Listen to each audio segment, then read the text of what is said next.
Good evening to everyone and welcome again to my channel, and it's me again, ang inyong chismosong kaaldab vlogger. Gusto ko muna ulit magpasalamat sa inyong lahat sa mga walang sawa na tumatangkilik, nanonood, sumusuport at sumusubaybay ng mga content ko here on my YouTube channel. So huwag ninyong babaktawan o lalaktawan tong ating content ngayong araw. I'm sure na hindi ninyo pagsisisihan na pinanood nyo ito mula umpisa hanggang hulihan, and syempre wag kayong mag-i-skip ng segment, okay? Buuin nyo to, and syempre don't forget to share this video para mas lalong lumaganap and kumalat ang ating news for today's video. Grabe guys, dumako na tayo sa ating main topic for today's video. Grabe, sa dami ba namang ninakaw ni Arjo dito sa Pilipinas, no? Apakadami din pala nilang countries na pinuntahan ng kanyang wifey. So, eto na guys, watch this. Mamaya ipapaliwanag ko sa inyo ng buong buo. So, eto na guys, watch this.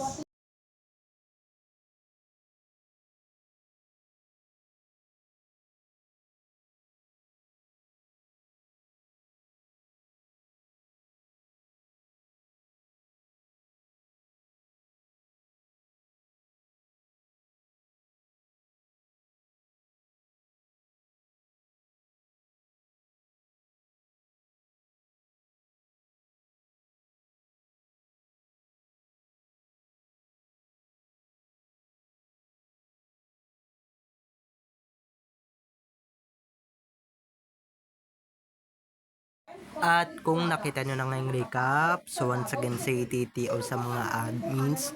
So dumako na tayo sa ating main topic for today's video. Grabe, sa sobrang daming ninakaw ni Arjo Atayde ng mga pera dito sa Pilipinas. Grabe, halos mabuo na nila yung 2025 January to December 2025 sa dami ng or September 2025, kasi September nagkabukuhan diyaan sa mga pinunta nilang lugar sa iba't ibang bansa, panig ng mundo. Andiyan na yung South Korea, Sopor, and so on and so forth. Basta makikita nyo na grabe, di ba?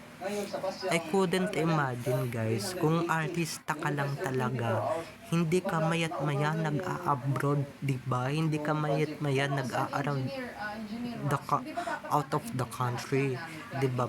Liban lang din yan sa mga okay, nandun na tayo. Mag-out of the country kapag marami kang kinita sa pagiging artista mo or sa pagiging good actor mo, good actress mo. Kaso nga, etong si Arjo, diba? Dami niya nga niyang in-abroad, dami pa niyang inamat pala, kaya siya mayat mag-abroad kasi nga pati itong asawa niyang napakapangit, kamukha ni Mickey Mouse. Alam niyo na yan, daga, diba? Na ganon, na nakamukha pala ng mabait. Kaya pala guys, kaya pala ito kaya pala mayat maya sila dati nagpo-post, diba? Hindi ba kayo nagtataka? Diba? Kada gamit na gamit talaga yung Instagram na ni Main. Gamit talaga. Ako na mismo yung nagsasabi sa inyo.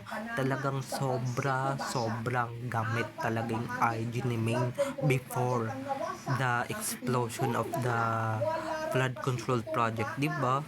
Mahalata ninyo, si Main nasa SG, Singapore. Tapos mahalata ninyo, susunod na post nasa Hong Kong. Susunod na post nasa Spain. Susunod na post nasa ganitong lugar, nasa ganyang lugar. Yun naman pala, di ba? Nagnanakaw na pala o marami nang nanakaw yung kanyang mister na si Arjo Atayde, di ba? Marami na palang naibulsa si Arjo, kaya ayan, di ba? Never na niyang maibabalik or mababalik pa man yung nabulsan na niya, kasi nga mga pinang around out of the country na nilang mag-asawa. Maski yung mga pinambili niya ng Louis Vuitton dyan sa Singapore at sa kung saan saan mang bansa at naluho ng kanyang asawa. Mga pera natin yan na dapat tayo nagpapakasasa, di ba? Makikita ninyo kung saan saan siya lugar mamaya nagpunta. Di ba?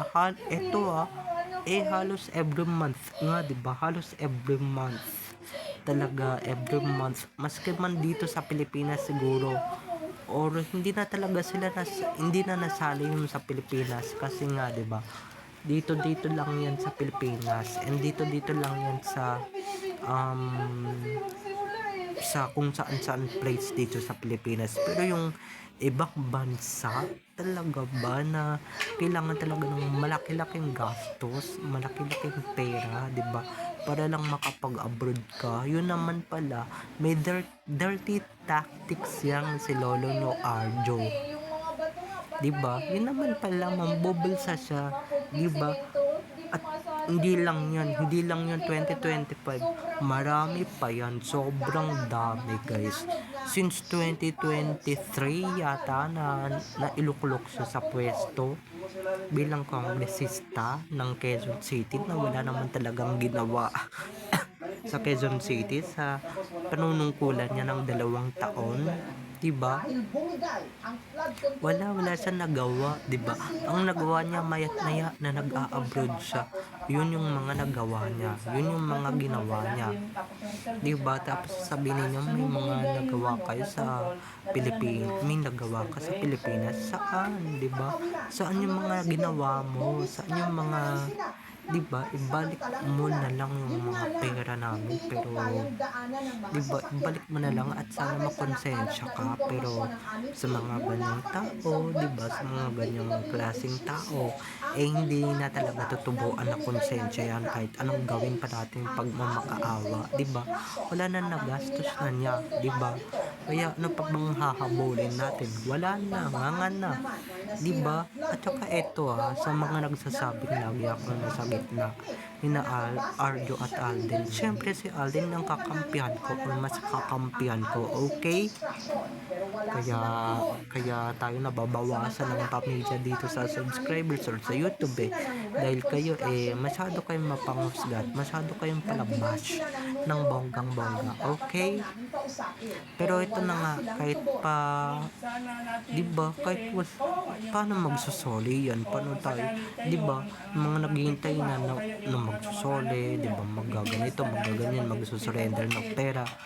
Asa kayo dahil yung mga perang gusto nilang isurrender ng baklang yan wala na, nagastos na niya, 'di ba? Pinangluho na ng asawa niya. Mayat maya silang nasa abroad 'di ba? Kaya kung may IG kayo at kung napapansin nyo yan talaga, yung mga papost ni Arjo at ni Maine sa kanilang Instagram, kasi dati mayat maya sila nagpo-post 'di ba? Mayat maya rin dati sila nakikita ko. Buong 2025 sila lagi nakikita ko. Sila lagi laman ng newsfeed ko sa Instagram.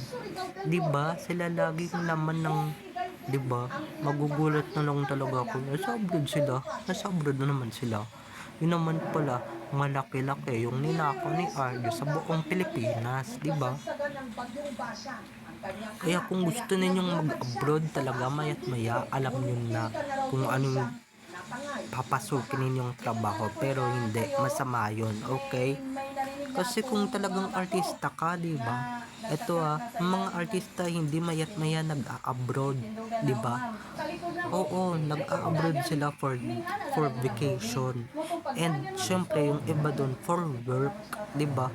Pero yung sasabihin mong ganyan, mayat maya nag-abroad ka. Aba, napakayaman mo naman, 'di ba? It's either pinanganak ka mayaman or nagnanakaw ka sa Pilipinas.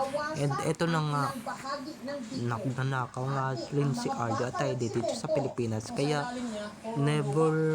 I never thought talaga, I never imagined na talagang ganyan pala kalaki yung ninakaw ni Arjo, 'di ba? Wag na tayo mag-expect dahil yung mga yan, 'di ba? Syempre 'di ba? Kaya itong update natin na to naglalabas lang ng na to na 'di ba nagsilbing sugar daddy ni clone yan si Arjo. Syempre, yan naman talaga, 'di ba? Hilig yun ng asawa para naman, 'di ba? Mayat maya kayo nag-abroad pero ang masasabi ko sa inyo, ba't ganyan pa rin yung mga kaitsurahan ninyo o papangit nyo pa rin hanggang ngayon? 'Di ba? 'Di ba nandiyan rin yung nag-Korea sila, nandiyan rin yung nag-Singapore sila, nag-Dubai. 'Di ba pumunta sila sa Paris, 'di ba kung saan-saan pa. Kaya kung may Instagram kayo, diyan ninyo makikita talaga yung mayat maya nilang kayabangan na dati ang yayabang nila. Pero ngayon, di na talaga sila makapagyabang or hindi nila makuha na talagang magyabang. Kasi nga, wala naman na silang iyayabang wala na silang iyayabang pa talaga, lalong lalo na yung pamilya ni Arjo na dati napakasaya pa, diba? May pa beach resort, may pa abroad pa rin, diba? Pero ngayon wala na, diba? Effect na lahat, wala na lahat, diba? Wala na lahat yung mga pa abroad and yabang nila, na bawas-bawasan na rin. Paano? Kinalampag na sila ng ating poong may kapal, 'di ba? Kaya kung ano talaga yung nagpapakababa, yun yung itinataas ng Diyos. Kung ano yung nagtataas-taasan, yan yung ibinababa. At yan na ngayon nangyari, 'di ba? Masyado silang nagmamataas, masyado silang nagyayabang. Yan nangyari sa inyo. Ang sakit ng pagbagsak ninyo. Well, you deserve this. Okay? Sana mahuli ka na talaga. So, bye-bye na mga ka-ADN. I love you all. Have a nice day. Keep safe. And God bless everyone. Bye-bye. Enjoy watching. Have a nice day. Keep safe. And God bless everyone. Don't forget to subscribe to my YouTube channel. And syempre, don't forget to click the notification bell para pag nag-upload ako, kayo agad ang unang manonotify sa aking mga susunod pang i-upload na mga videos. Okay? So, bye-bye na mga ka-ADN. I love you all. Have a nice day. Keep safe. And God bless everyone. Enjoy watching. See you on my next videos. See you later everyone. Bye-bye.